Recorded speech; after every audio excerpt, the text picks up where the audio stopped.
फान्स्को engineering कंपनीच्या बांधकाम साईटवरून तब्बल 2 लाख रुपयाच्या लोखंडी साहित्याची चोरी।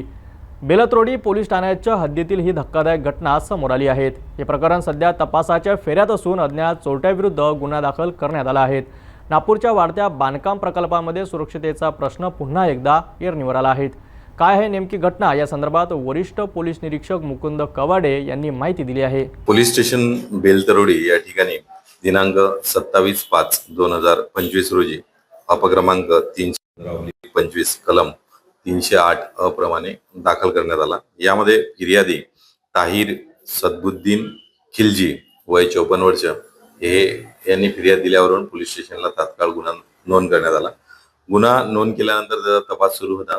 त्या दरम्यान आम्हाला गोपनीय माहिती मिळाली की जे केबलचे वायर आहेत ते चोरायचे आणि मोठ्या बिल्डिंगचे काम राहतात, त्यामध्ये केबलचे वायर चोरून ते दुय्यम भावात विक्री करणे किंवा त्याची वायरची छटाई करणे आणि त्यामधला तांबा काढून ते तांबा विकणे अशी गुन्ह्याची पद्धत आरोपीची होती। आणि तशी गोपनीय माहिती आम्हाला वडीपी टीमला मिळालेली होती। त्यावरून आम्ही आरोपी योगेश उर्फ लकी रमेश शाहू वय 27 वर्ष मांगपुरा कोतवाली पोलीस स्टेशन हद्दीमधील आरोपी याला आम्ही वर्धा रोड या ठिकाणी गोपनीय माहितीवरून पकडले।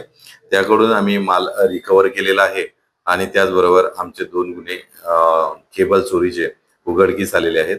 बेलतरोडी पोलीस स्टेशनच्या डीबी टीमनी चांगली कामगिरी केली। त्याचबरोबर बजाजनगर येथील सुद्धा गुन्हा उघडकीस निघालेला आहे।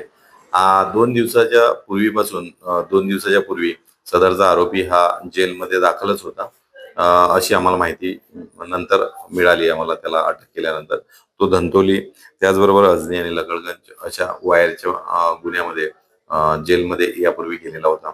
आरोपीची मोडस आहे जे कन्स्ट्रक्शन साइट्स आहेत त्या ठिकाणी जाऊन जे तांब्याचे मूल्यवान वायर्स आहेत ते चोरी करायचे आणि त्यामधले तांबे काढून ती भंगार किंवा इतरस्त विक्री करायची अशी त्याची मोडस ऑपरेंडी होती। यामध्ये तपास सुरू आहे आणि आरोपीला आम्ही ताब्यात घेतलेले आहे। बांधकाम साईटवरील साहित्याची चोरी ही केवळ मालमत्तेची हानी नसून सुरक्षतेच्या दृष्टिकोनातून गंभीर बाब आहे। बेलत्रोडी पोलिसांनी या प्रकरणी गुन्हा दाखल केला असला तरी या घटना रोखण्यासाठी साईटवरील आवश्यक ती सुरक्षा यंत्रणा असणेही तितकेच गरजेचे आहेत।